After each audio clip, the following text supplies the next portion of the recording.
Good morning children. So today we will learn the question answers of the poem Why.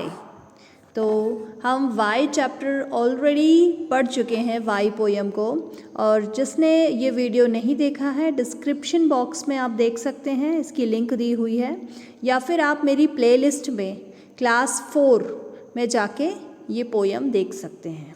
तो चलिए आगे चलते हैं हम। Reading is fun. सबसे पहले रीडिंग इज़ फन के क्वेश्चंस करेंगे। ये बेटा एनसीईआरटी की बुक के ही क्वेश्चन आंसर्स हैं। तो first question is name a few things that sink. Sink का मतलब मैं ऑलरेडी बता चुकी हूँ, जो पानी में डूब जाती हैं चीज़ें, ऐसी चीज़ें आपको बतानी हैं। तो वन इज़ लीड। लीड क्या है? एक मेटल होता है। मार्बल, मार्बल सबको पता है, वो छोटे छोटे कंचे जो होते हैं, या एक तरह का पत्थर। स्टोन भी पत्थर होता है। तो ये तीनों आप लिख सकते हैं जो डूबते हैं। उसके अलावा भी आप कुछ चीज़ें अपने हिसाब से भी लिख सकते हैं, जैसे की, चाबी को आप डालेंगे तो वो भी डूब जाएगी, और भी बहुत सारी चीज़ें डूबती हैं, जैसे नीडल या पिन, ये सब चीज़ें भी डूबती हैं। Now question second is list the questions that the little boy asks. ऐसे क्वेश्चंस आपको बताने हैं जो पोयम में जो लिटिल बॉय था, जो क्यूरियस बॉय था, वो बहुत सारे क्वेश्चंस पूछता था पोयम में। तो कौन कौन से क्वेश्चंस उसने पूछे, उसमें से कोई 3 क्वेश्चंस आपको बताने हैं। तो एक क्वेश्चन हो गया, why do lead and marble sink. Lead और मार्बल डूबते क्यों हैं पानी में। Second, why does sun shine. जो सूरज है वो चमकता क्यों है। Okay. Third one is why does wind blow. हवा बहती क्यों है।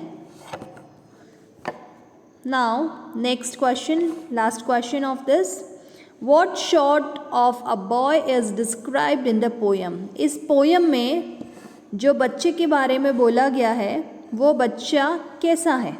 तो वो क्यूरियस है। क्यूरियस मतलब जिज्ञासु, जिसे जानने की इच्छा होती है, नए नए क्वेश्चंस पूछता है वो, इसको बोलेंगे curious.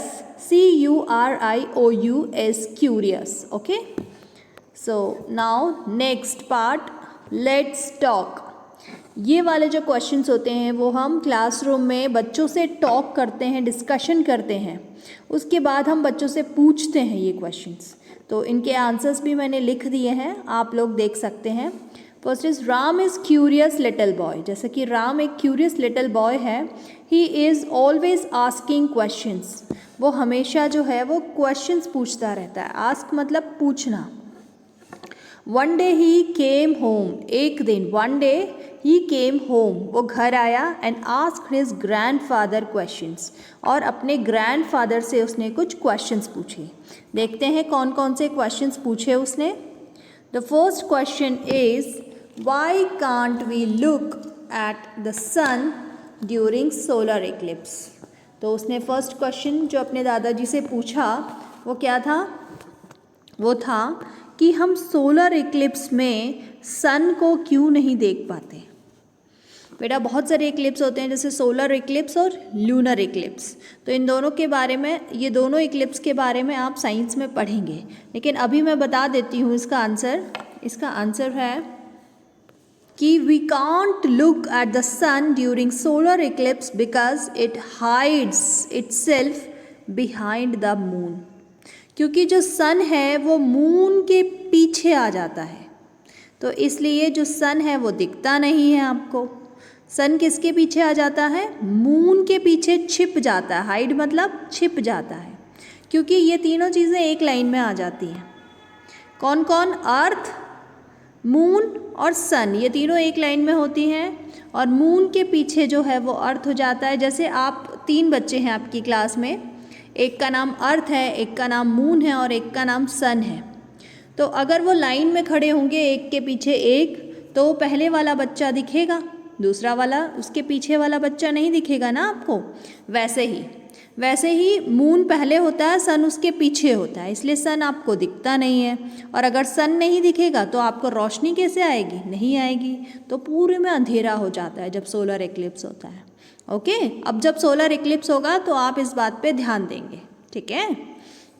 Now second question, why can't we touch the sun. हम सन को टच क्यों नहीं कर सकते? क्यों नहीं कर सकते? क्योंकि sun is very far away from us. क्योंकि जो सन है वो हमसे बहुत दूरी पर है, बहुत दूर है, उसको कैसे छुएंगे हम? So we can't touch the sun, okay, therefore we can't touch the sun. Now third question, why can't we go out to play in the dark. Dark मतलब अंधेरा, अंधेरे में हम क्यों नहीं खेल सकते? Why can't we play? Because our eyes can't see anything in the dark. क्योंकि हमारी जो आईज हैं वो डार्क में कुछ भी नहीं देख सकती। Hence you can't play in the dark, इसलिए हम डार्क में नहीं खेल सकते। Now the questions of word building. Word building में बहुत इंटरेस्टिंग क्वेश्चंस होते हैं आपको। पहले क्वेश्चन में आपको राइमिंग वर्ड, राइम मतलब जो सुनने में एक जैसे लगते हैं, the words having the same sound, producing the same sounds, ठीक है। जैसे why is the sky so high, तो वाई का राइमिंग वर्ड हमने यहाँ पे क्या लिखा? High, okay. फिर do you know the colour of snow, तो नो का राइमिंग वर्ड यहाँ क्या हो गया? स्नो। एक जैसे लग रहे हैं ना सुनने में, नो स्नो, वाई हाई। ऐसी have you found, who made the sound, तो फाउंड का क्या हो गया? Sound. Put the glasses in the sink after you finish your milk, तो सिंक का क्या हो गया? Milk, okay. एंड फाउंड का साउंड, नो का स्नो, वाई का हाई, ओके। अब आप इसको नोट कर सकते हैं। Next is these spellings of these words are jumbled. The spellings of these words are jumbled. Put them right and make sentences of your own. यहाँ पे कुछ वर्ड्स हमें दिए हुए हैं, जैसे फर्स्ट वर्ड है WOKN, तो WOKN ये तो कोई वर्ड नहीं है, तो इसको हम रीअरेंज करेंगे, जंबल करेंगे, तो हमारे पास एक वर्ड बनेगा, दैट इज नो। इस पे एक sentence, I know the way to my house, मुझे अपने घर जाने का रास्ता पता है। आप कुछ भी लिख सकते हैं, आई नो एवरीथिंग, ऐसे करके कोई भी सेंटेंस आप बना सकते हैं। WISM, तो इसको भी हम रीअरेंज करके एक वर्ड बनाएंगे, स्विम। स्विम मतलब तैरना, आई कैन स्विम, मैं तैर सकता हूँ। फिशेस कैन स्विम, फिशेस भी स्विम कर सकती हैं, ऐसे।